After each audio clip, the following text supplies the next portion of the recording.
Section 8 is two variable inequalities. So first we'll review graphing one inequality on the coordinate plane, and then we'll see graphing two inequalities on the coordinate plane by the time we're done. So graphing a linear inequality, so we'll have two variables involved in this. First thing you want to do is write the inequality in slope-intercept form, usually.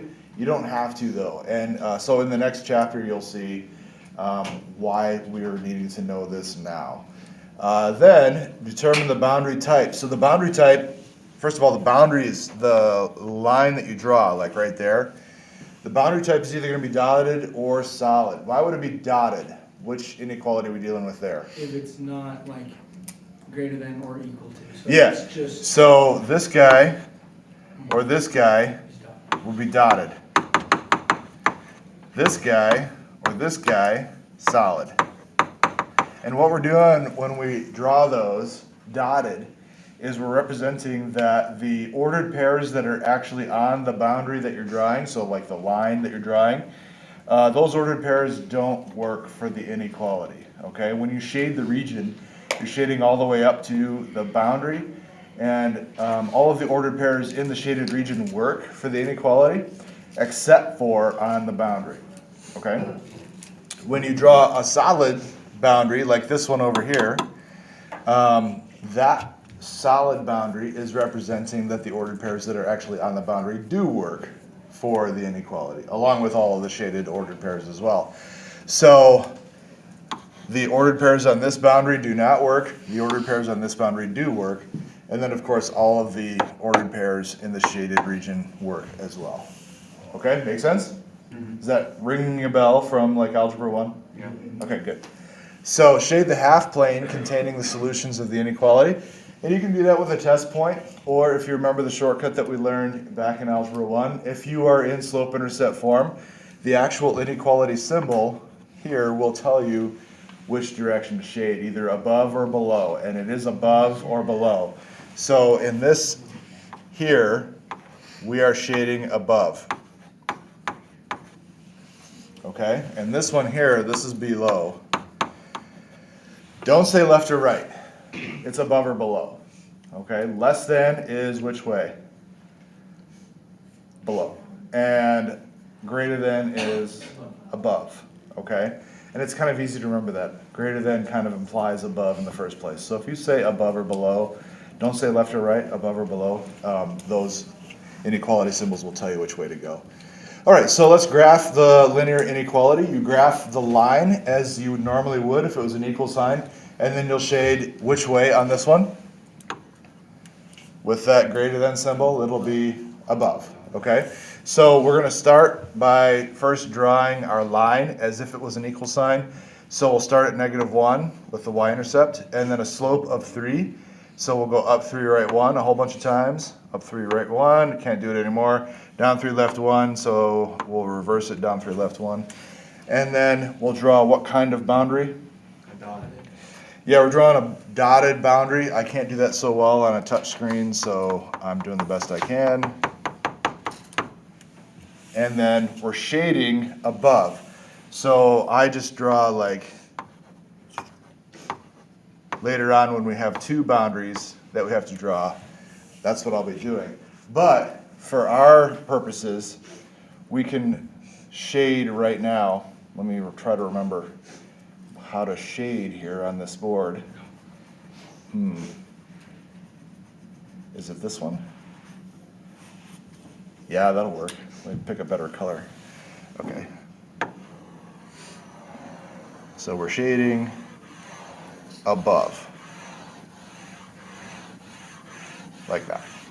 And I'm not trying to like color within the lines here. I actually try to slop it outside of the grid even, because I'm trying to represent that the grid goes on forever, so my shading goes on forever. Okay? So it kind of ends up looking like that, all the way up to the boundary, and then outside of the grid to represent that the shading does as well. Okay, so for the second one, we're starting at +1. We have a slope of -2, so down 2, right 1, a whole bunch of times, up 2, left 1, a whole bunch of times, and then we can draw in what kind of line? Solid. This one's going to be solid. Why? Because it's or equal. Because of the or equal to on the symbol, so that creates the solid line. All the way through the grid with arrows on the ends. I forgot to draw arrows on the ends on this one. Let me fix that. Arrows on the ends on this one too. And then which way are we shading? Shading above. So, because of the greater than symbol, we're shading above. Now, while I'm shading this one, I want to point out, I talk about above and below, not left and right. The other one was shaded above as well. And notice that if I said left and right, the other one would have been shaded on the left side, and this one is shaded on the right side, but both were shaded above. Both symbols had opposite, or the same sign, right? Or symbol. We had a greater than symbol here and a greater than or equal to symbol here. So that shortcut doesn't work if you say left and right, but the shortcut works if we say above and below. So that's why we say above and below. Okay? All right. We good? All right, so moving on. We have kind of a very important story problem because this problem paves the way for us for what we're going to be doing in the next chapter. If you remember in the beginning of the year, I told you there is a chapter that is almost entirely story problems, and within that chapter, there's a section that is entirely story problems. This problem is one of those types of problems. So let's read the problem. The map shows the number of tickets needed for small or large rides at the fair. You do not want to spend more than $15 on tickets. How many small or large rides can you ride? So then we look at the picture.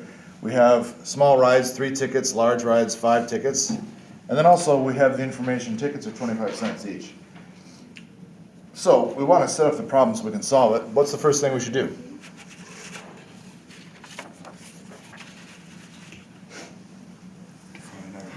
Yeah, in any story problem, we want to define the variables, right?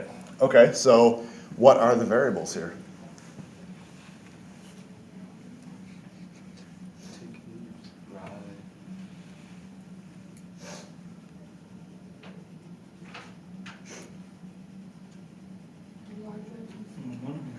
The question almost always gives away the variables. How many small or large rides can you ride? That's the thing we don't know.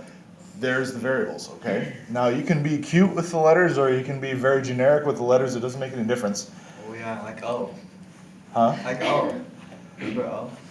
Yeah, you want to use O? Yeah. That serves no purpose here. But we can use small and large, S and L if you want to. Want to do that? Okay. So then L would be the number of large rides, and S would be the number of small. Now there is a problem with using L, and there is a problem with using S. What's the problem with L? It can look like a 1. That's why I wrote my L the way I did. And there's a problem with S. It can look like a 5. So you've got to be careful about your L and your S. Okay? Now I didn't make a script S. I just want to be careful with it. Okay? So now I got to come up with some kind of equations that are actually inequalities on this one. Do I have to spend my $15? No. No, I don't have to spend any money at all. I can get up to $15. So that means I can use less than or equal to $15. So less than or equal to 15 bucks.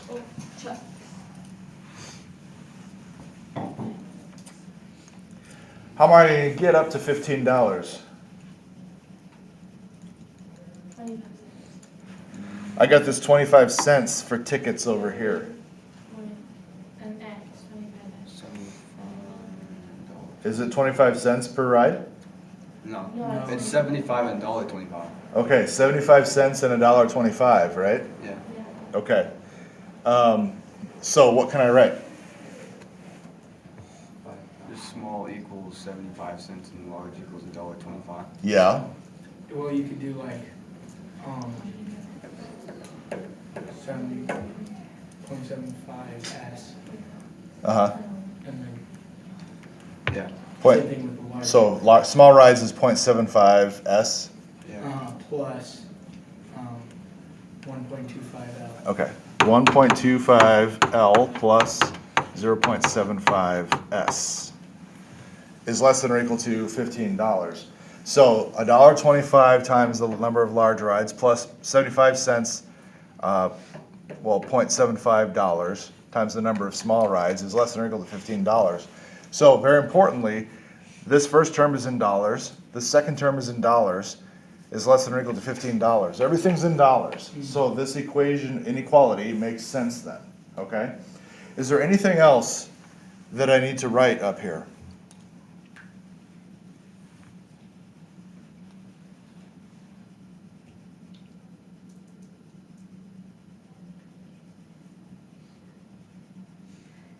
No?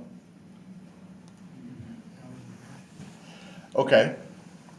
So what can I, actually there is, but we won't deal with that until the next chapter. So what can I do?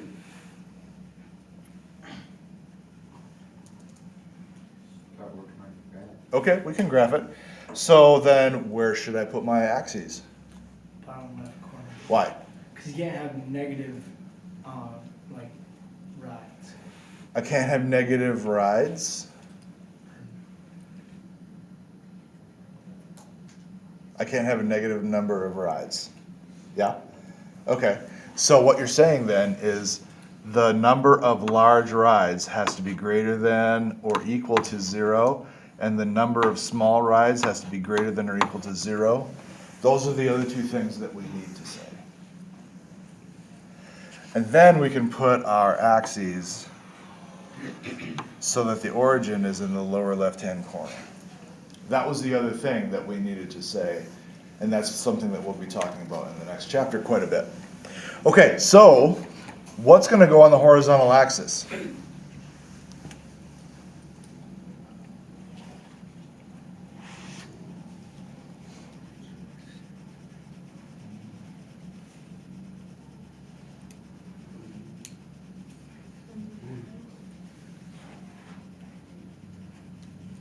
The large rides. Why the large rides?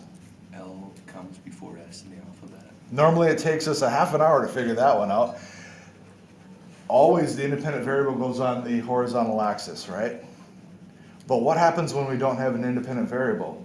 In this case, we don't have an independent variable. Large rides does not determine the number of small rides that I have to ride. And small rides does not determine the number of large rides that I have to ride. And technically, I don't have to ride anything at all, right? So in this case, there is no independent variable. Neither one of them depends on the other, right? So which one do I put on the horizontal axis? And you're absolutely right. In the absence of an independent variable, we're going to put them in alphabetical order. Whichever one comes first in the alphabet goes on the horizontal axis. And in this case, then, it's L. Okay? So this is going to be the number of large rides. And this one's going to be number of small rides.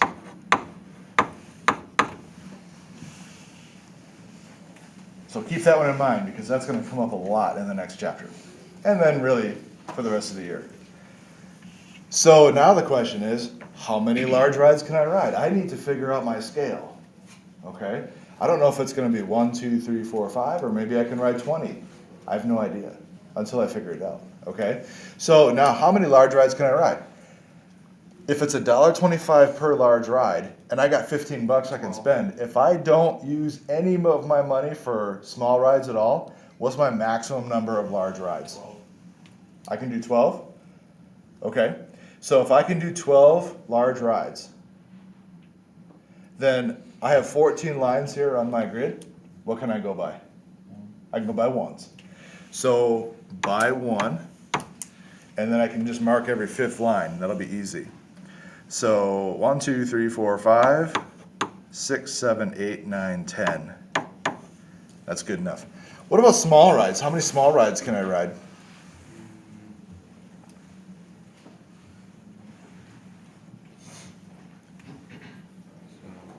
More than 15. We need to be exact.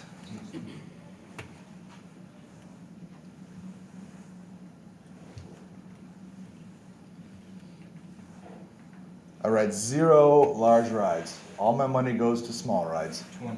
I can ride 20 small rides, is that correct? No. Yeah? Okay. 75, yeah. So if I can get all the way to 20, and I have 14 lines here, what do I need to go by? 1. Can I go by 1? 2. Go by 2? Okay. So then I'll mark 2, 4, 6, 8, here's 10 rides. 2, 4, 6, 8, here's 20 rides. Okay, so now we have our scales. Now, how should I graph this?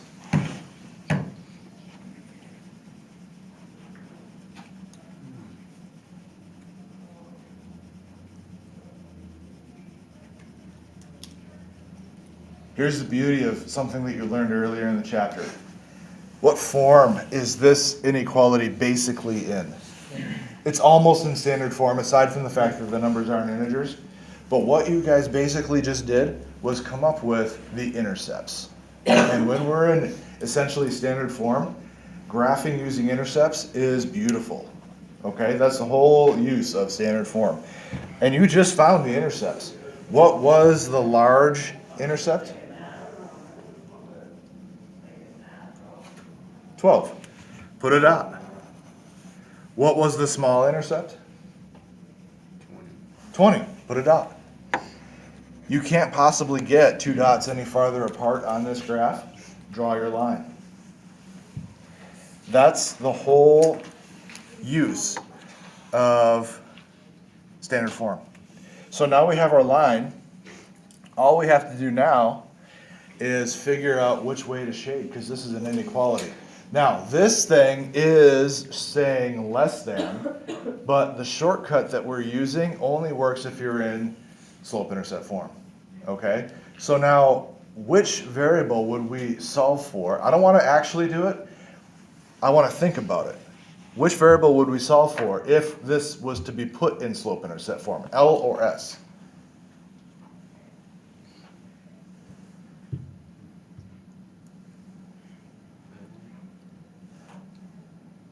Which variable's on the vertical axis? S. So that would be your y in this case, and we put things in slope-intercept form, solve for y, right? Okay, so we're going to solve for S here in our minds. How would we do that? 1.25 over there. Over to the other side, right? And then we would divide by 0.75. The only way that this inequality is going to change its orientation from less than to greater than is if we had to multiply or divide by a negative number. At any point in that process, did we multiply or divide by a negative number? No, so it stayed less than. So which way are we going to shade? Below. We're going to shade below. So we shade this graph this way. And we're done.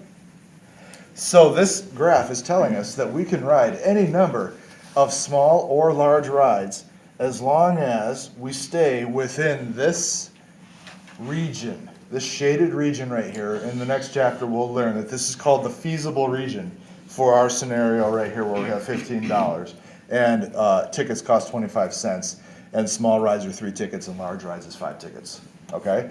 So any actual ordered pair where we have whole number values, so like this one right here, we could ride what is this one? 2 large rides and 10 small rides. This one right here, we could ride 6 large rides and 4 small rides. Anything on those works. Okay? That's how you do a problem like this. This is what chapter 3 is all about at some point. You got it? They're easy. Yeah, it's really not that bad once you figure out how to do it. Okay, moving on. So now graphing absolute value inequalities. So you might remember that absolute value graphs look like a V, and we can use the transformations that we learned back in the previous section to graph the V, but now it's an absolute value inequality. So that means we're going to be shading above or below, and our boundary, the V, might be solid or dotted. That's the only difference, okay? So we have this situation right here. What's wrong with it? We don't have the y equals, or the y is less than, okay? So we're going to have to fix that first. So the first thing we're going to do is we're going to move the 1 to the other side. So now I have negative y is less than absolute value, x plus 2. And then I subtracted 1 from both sides, so minus 1. Now it's negative y, so what am I going to have to do? Divide by negative 1 or multiply both sides by negative 1. So now that I have positive y, then what? Greater than. This flips the inequality symbol, greater than. And since I multiplied both sides by negative, this becomes negative absolute value, x plus 2, and then plus 1. Okay? So we just make it y by itself on one side, and we're good. Now, where is my vertex for the v? Negative 2, 1. Negative 2, positive 1. Put the vertex down. What do we know about the v? Which way does it open? Down. And also, what is the, like, quote-unquote slope of the v? Just 1, right? So we're going to go down, because it opens down, 1, and then right 1, and then down 1, left 1. And then we're just going to repeat that process to finish off our v. Okay, now, because it's an inequality, we know we're going to have to shade it, and also we got to think about what our boundary is going to be. Is it going to be solid or dotted? Dotted. A dotted v. Okay, so we just finish off the dotted v. And which way are we shading this thing? Or, I'm sorry. Yeah, above or below, which way are we shading it? Below. Yeah. What does the symbol say? Above. The symbol says greater than, so greater than means shade above. That doesn't change, so we just go to the v and we go above it. And we shade above.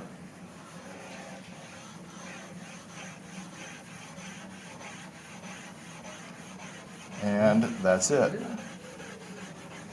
So from section 7 to now, the only difference is we just have to shade and be considerate of our boundary.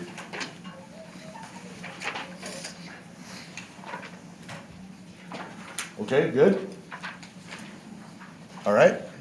Now, what inequality do these graphs represent? This just means come up with the inequality as opposed to be given the inequality and then make the graph. Okay? So now, we see a v. So that means it's going to be absolute value. We see that it's a dotted boundary, and we see that it's shaded above. So I'm going to write y is what inequality symbol? Greater than. Just greater than, because it's a dotted boundary. Now I see it's a V shape, so I'm going to write absolute value. Now I also see that the vertex was moved to that location. So inside the absolute value, I'm going to write x what? Minus 3. -3. And then outside the absolute value, I'm going to write what? Minus 2. -2, because it got dropped down 2, okay, to get to that location. Now, did it get dilated? Did it get reflected?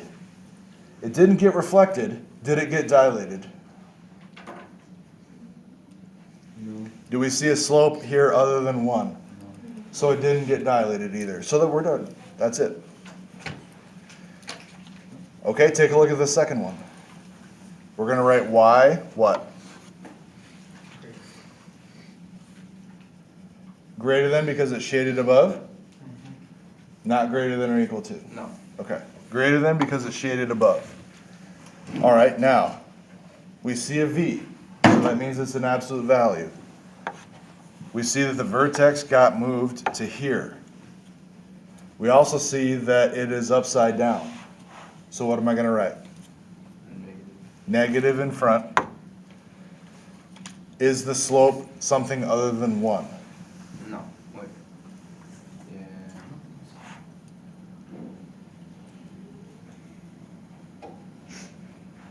No, it's not.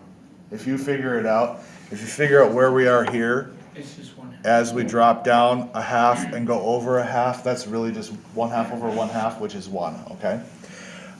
Okay, so it's just 1, -1. x what?